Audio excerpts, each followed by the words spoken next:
Welcome to Innovators and Impact, the #1 business podcast in the Bahamas and the fastest growing in the Caribbean.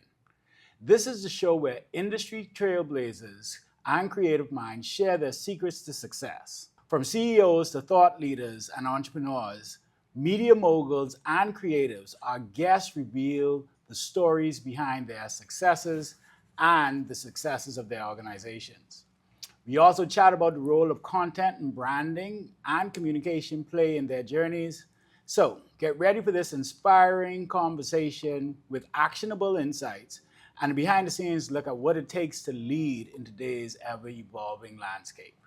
I'm your host, Ethan Quant. Our guest today has established himself as a family business resource, strategic thinker, and value-added partner throughout the Bahamian capital markets. He is the Executive Vice Chairman of Cable Bahamas Group and currently serves as its President and CEO.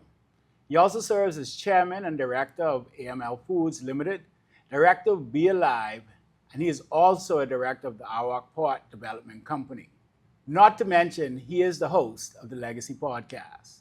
We are so pleased to have on this episode of Innovators and Impact, Mr. Franklin Butler. Franklin, how are you, man? It's great to be here, Ethan. I'm doing very well. It's a pleasure to be on Innovators and Impacts podcast, man. Long time coming. Yeah. You know, when we launched the podcast, really you were one of the first people on that list. And so, you know, we weren't able to make it happen in season 1, but season 2, you're here, and I'm so grateful for you cutting time out of your very busy schedule to join us here today, man. It's a pleasure to be here. I shouldn't say this to your guests, but I will say, I remember when this was the Value Add podcast. when we were going through COVID, trying to figure out what we were going to do with these podcasts. So it's a real pleasure to be here and to be able to, contribute to your audience. And so I'm looking forward to just sharing, whatever you think is helpful for our audience. Frank, I mean, this is a great opportunity for me because I have had the privilege of knowing you. And I have literally benefited from your wealth of knowledge and experience.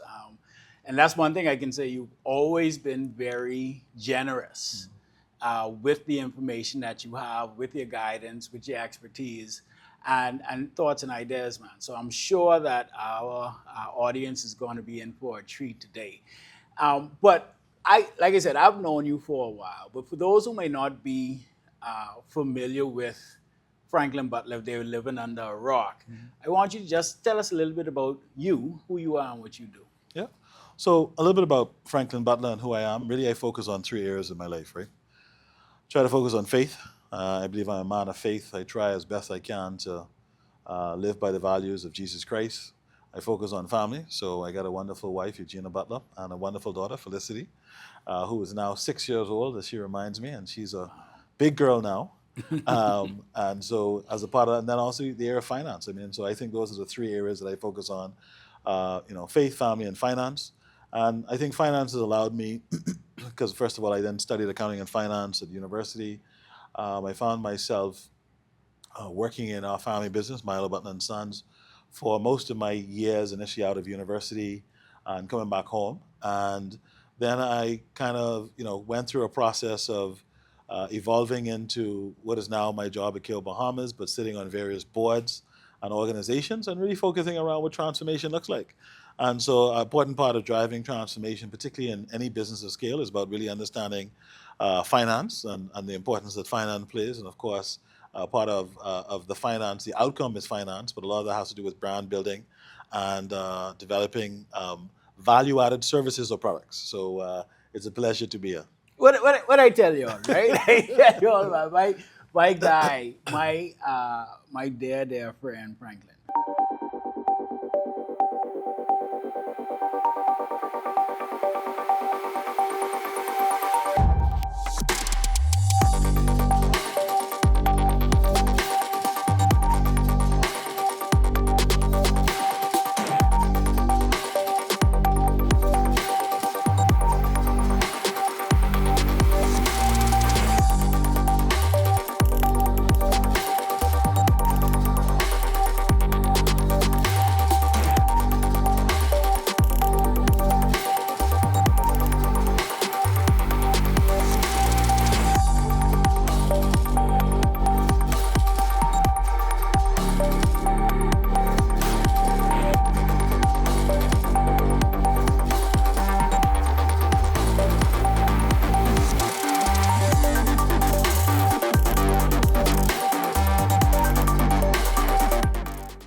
So, I think it's more than safe to say, Franklin, that you have enjoyed um, success in various areas of your life, right? Like you said, you're currently the top at Cable Bahamas Group.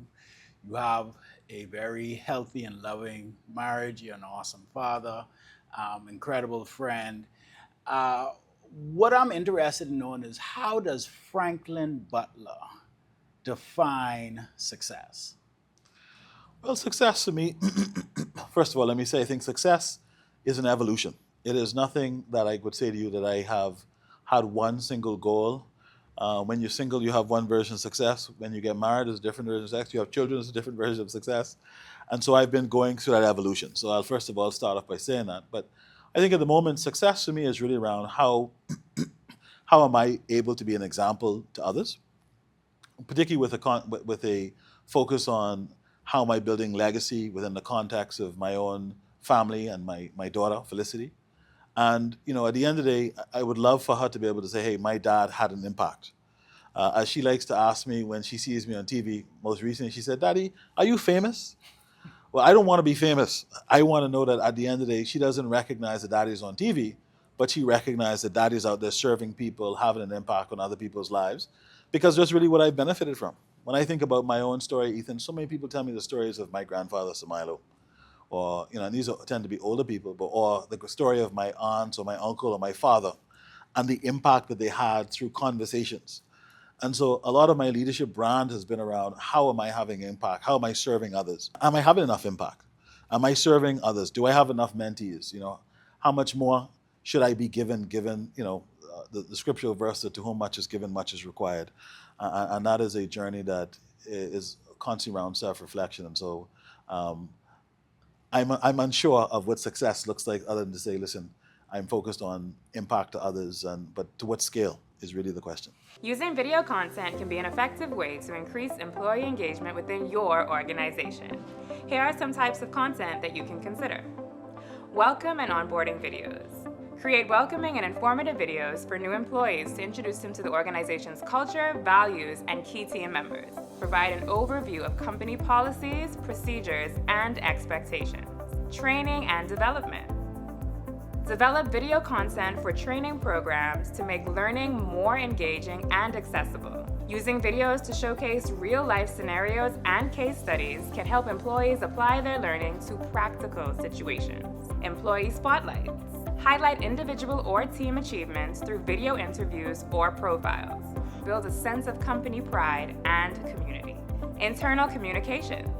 Use video announcements for important internal communications, such as policy changes, event invitations, or company-wide updates. Short, visually appealing videos can be more engaging than lengthy written memos. Company events and celebrations. Record and share videos from company events, celebrations, and team-building activities. This helps build a positive company culture and a sense of belonging. If you want to learn more about how you can use video content in your organization, contact us today. We would love to hear from you. So I get that, because I'm hearing what you're saying, right? And so the question that comes up immediately is that the same methodology that you use to lead your team within cable? Is that the same methodology as far as listening to the people? Being results and solution oriented, but really focusing on the people. Is that the same methodology that you have them dealing with their customers? We try, but I will say this, that's the challenge of leadership. Right. Is I believe that, but if somebody has not necessarily been brought up in that environment, that takes a process to then, one, invite them to this new concept of leadership sometimes. And sometimes that takes time, because they're in the habit of doing. I'm the best technical expert. To make time for you, I don't have time to be available for you, Ethan, or to be available for somebody else who is asking a question, who often knows the answers to the things that are on your desk. But that is a learned behavior over time. And so what I found in leadership is that leadership journey takes time for others. And that requires patience, it requires reinforcement. And so I have been working within the context of cable and almost every organization I work in, to ask myself, when do I need to speak first, and when do I need to speak last? Because that is often conditioned upon where the people in the room are, and am I trying to get everyone's perspective first, or am I trying to teach something? If I'm teaching, yes, I got to speak first. But not every time I got to be teaching. Sometimes I need to be learning and listening. And so I often have to determine, when am I teaching and when am I learning and listening and helping others in the room to get along. And one of the key things I found is, you can never check out. Even when you think you know it, you need to be listening twice to make sure you actually know what you think you know the way you think you know it. Because quite often, I think a lot of people say, oh, well, I get it, man, I get it. You just trust me. Anybody in my organization, trust but verify. Let's just make sure. At Lifestyles Digital Media Group, we specialize in creating compelling corporate content that enhances your internal and external communication efforts. Our highly skilled and passionate team knows how to produce content that will resonate with your audience and significantly boost engagement rates. Let us help you tell your story, connect with your audience, and achieve your business goals. The team here at Lifestyles Digital Media Group would love to help you get seen, be heard, and make an impact. I'm Dr. Barry Russell. I live here in Nassau, Bahamas. I'm an orthodontist by profession, so I create beautiful faces and beautiful smiles for a living, and I'm really passionate about that. We're a product of our lifestyles, and in the Bahamas in particular, we do a very poor job of lifestyle choices in terms of wellness. It's just what we do. I'd like to talk about this wonderful trainer, the Cal Quant, who I'm blessed to be working with. Maybe you should talk to her, I said to my office manager, and see if we could exchange services. She can train me, and I could treat her orthodontically, and the Cal accepted that. And it's been an amazing 15 months we've been working out, and she has a great smile now, and I have a new body, and so win-win. And I'm a proud member of the Flex Squad. I've been working out with both Flex Barbie for the past 15 months, and I've seen tremendous progress in my fitness level and the energy level that I've gotten since I've been working out consistently. It has improved my golf game tremendously. That's my secret weapon. So I don't tell my friends, but I think it's starting to get out there. Yeah.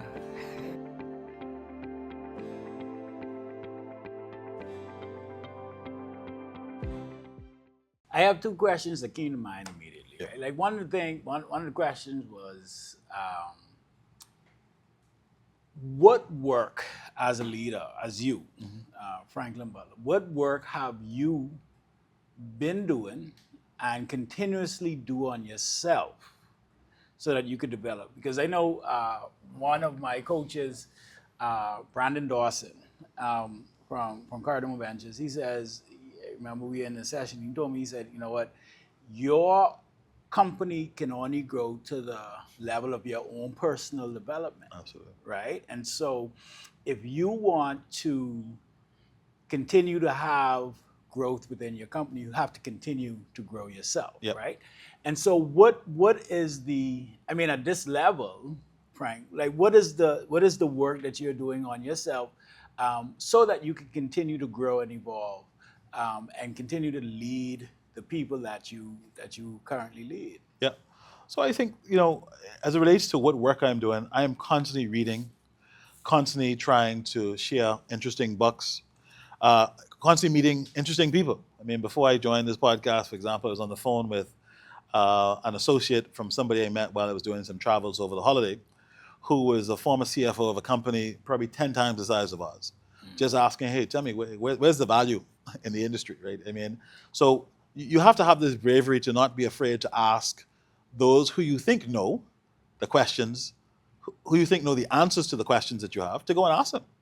Because often on that journey of being brave and going to go there and ask those who you think know the answers to the question, you find out either they don't know or they teach you what you don't know and to help you to rationalize your own curiosity.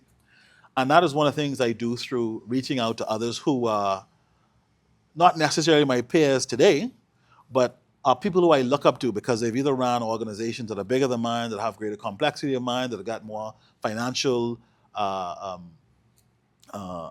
status in mind.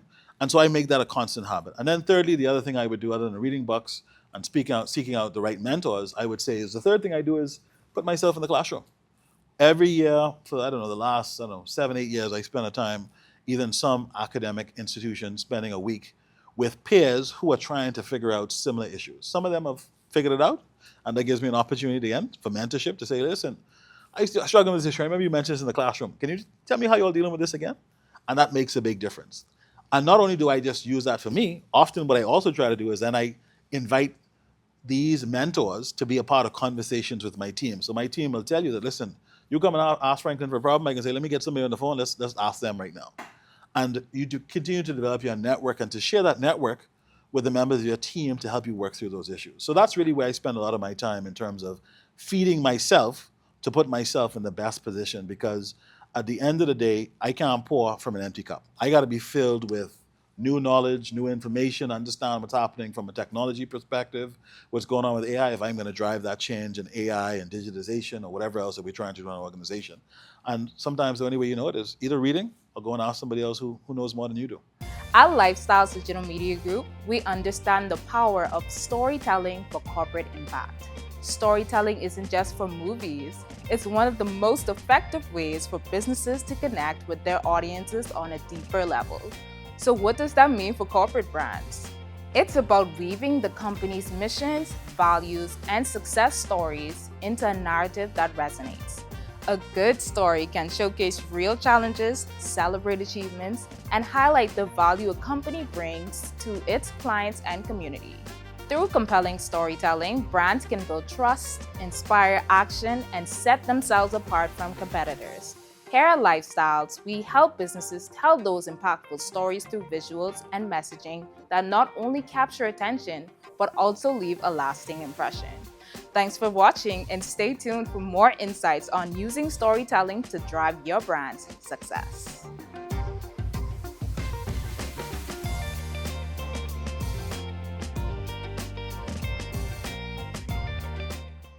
So, Frank, you're doing a lot, man. Yeah. You're doing a lot. You have the podcast. You sit on the board of several different companies. These ain't little companies. These are all Goliaths in their industry. You have an amazing family. You have mentees, and you're investing in yourself. How do you find the time to do all of these things, man? I mean, because we only got 24 hours in a day. And so how do you find the time to not just do these things, but continuously do it at the high level that you do it at? First of all, it's about priorities, right? So first of all, first thing I think about is what are my priorities? So I always try to be available for my wife and my daughter. If Felicity calls now and says, Daddy, I got to come, I got to go. Everybody knows that. That's just the reality of it. And then the second thing I would say to you is what actually happens as you grow, I suspect, is these develop platforms. So serving on one board, you learn a little information that strategically helps you to think about something else, another board, another place. And because these are large organizations that I get to serve, I also have the ability to mentor. I have the ability to share from time to time. Sometimes it's just a board retreat. It's a staff reward and recognition ceremony that you get to be a part of, and you're able to drop a little nugget here and there. So that allows you to provide mentorship in ways that I don't know if I necessarily call it a mentorship session. Sometimes these are just conversations. I mean, you and I started because you used to train me. I mean, we go in the gym. I wasn't necessarily know I was mentoring you. You was mentoring me. But you say now that you were being mentored. But the reality is it is ultimately around just trying to make sure that you are doing the things that serve you from a priority perspective. And what you find is, as you have conversations with people in the workplace, people probably tell me I mentor them too. But I don't know if I set out to say, oh, we got a mentorship session at 9 o'clock this morning. I got an executive meeting at 8 o'clock this morning. And if the mentorship happens in a part of the process, I think that's a natural thing. So I don't know if I think of all the things within their respective compartments as you describe it. We just landed in north of Eleuthera, took a short little flight over from Nassau. We landed, we're on the ground, heading over to Harbor Island. We're going to have a fantastic day. We have the car coming to pick us up, and then we're going to head to the dock, and we're going to take a ferry across to Harbor Island. We're looking at a killer beachfront home that we have fortunately just closed. We're talking $25 million plus, plus, plus, plus, plus. So it's going to be an awesome day. I got my media crew with me. Let's go.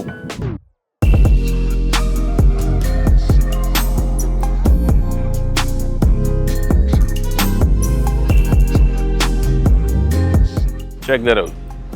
Even I gotta take a video of that. Yep, so stay tuned for what's next. Follow me, like me, Instagram, Gapman242. Stay tuned, we got a lot of cool things coming. See you soon.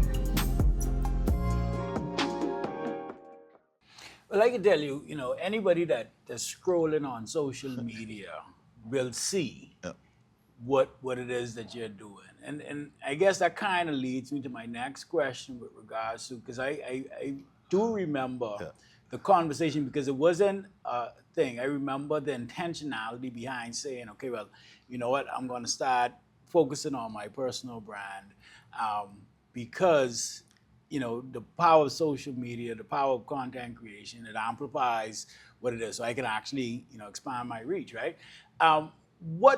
Why was that move important for you, and how have you been able to leverage that for the purpose of impact?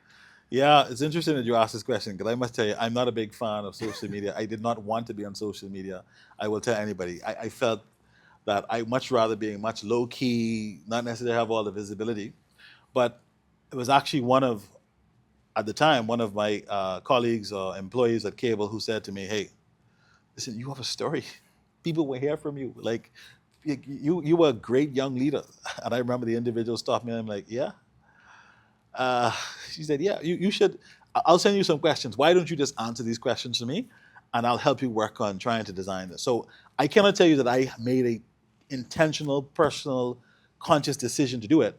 What I did get was a pricking from somebody saying, listen, man, you have this incredible impact that you could have, that you could multiply that if you package this right.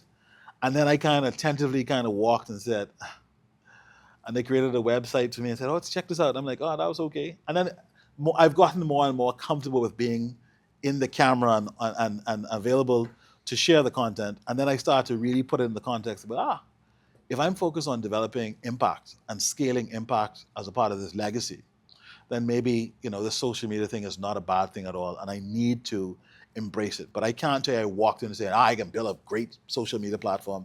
That was not my intention. I much preferred the privacy of my life, kind of doing things. But eventually I came to a point where I recognized, listen, if you want to have impact, you really want to scale your network, you really want to be able to find the right degree of mentors. People want to know that, listen, when I pick up the phone and they see Franklin Butler, they don't want to know, who's this joker? They want to know, hey, listen, this is a guy who is trying to get somewhere. They can see the intent around. So when I pick up the phone, they're like, oh, Franklin, I see all the great work you're doing, is usually the response that I get.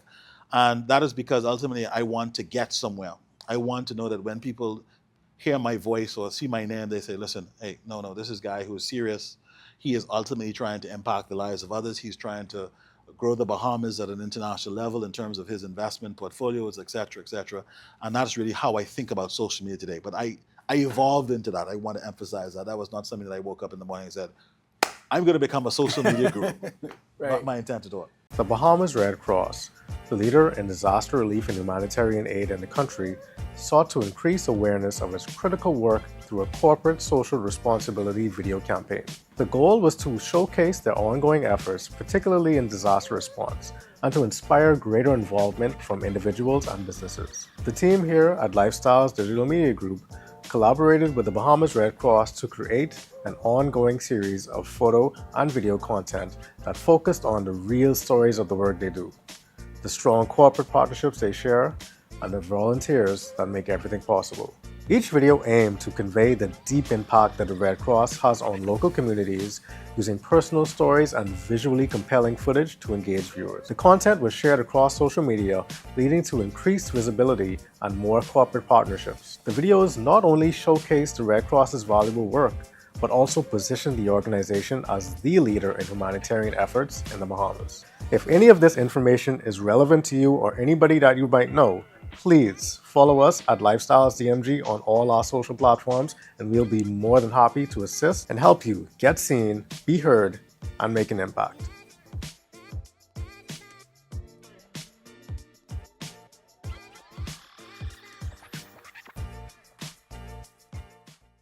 we've spoken, and I'm sure when we count the words back, you would have said impact about 100 times this episode, right? I understand the importance. I understand the mission. I understand the desire to create impact, right? Somebody who may be watching this now, Yep. who may say, you know what, I want to do something impactful. Yep. I want to impact somebody, or but they don't know where to start. They don't know how to go about it. What would be the first thing that you would say they should do? The first thing I would say is they probably already have an impact. They probably just not aware of it. So no different than you telling me about the impact that I didn't know that you started Condone as a result of our conversations. But I would say to people is ask people around you. When you think about me, what do you think? You are probably already having an impact on most of the people around you. Now, you may not necessarily like that. And this is the first thing about leadership around why feedback is important. I was just sharing with my team this morning that feedback is a gift. Go and ask people around you, when you think about who I am, what are the immediate 3 words that come to mind? Now, I think that's the level setting stage. Then ask yourself, when you think about impact, and you ask that question in 2 years, 3 years, 5 years, what do you want those 5 words to be, 3 words to be? And then ask yourself, so what am I going to do to get from whatever those 5 words are that you ask anyone of your close, ask your parents, ask your spouse, ask your kids, what are those 3 things? And in 5 years, how do I translate those 3, 4, 5 words, whatever we agreed in the first instance, to become the 5 words that you want them to become based on the impact that you think you want to have? That's probably the best starting point I could give anybody to start to think about. And, there are lots of tools for that we have, the 360s in the corporate environment that give you that first opportunity. But, I start every meeting, just write it on a piece of paper. When you think about me, what are those 3 or 5 words that come to mind? And ask people to be honest with you. Because being honest is the first thing. And once you get it, then what do you want those 5 words to look like in some period of time? Franklin, I know me and you could talk because we have talked for hours, and I do appreciate you taking the time out. But I just want to say thanks again, man, for taking the time out to come on Innovators and Impact, to share your story, to give us some insights on really how we can go about one, determining the impact that we're currently having, and then create the impact that we want to have. So I appreciate your time, man. It's a pleasure to be here. Thank you so much, man. Pleasure's mine. And there you have it, everybody. We just wrapped this amazing conversation up with Franklin Butler. It was so good to catch up with my good friend. And key takeaways from this episode for you is creating impact. You are already creating impact within the circles that you travel in now. And so it isn't a question of how can I create impact? It's determining the impact that you're already creating and aligning that with the impact that you actually want to create. Once again, I'm your host, Ethan Quant, and thank you for tuning in to this episode of Innovators and Impact. Goodbye.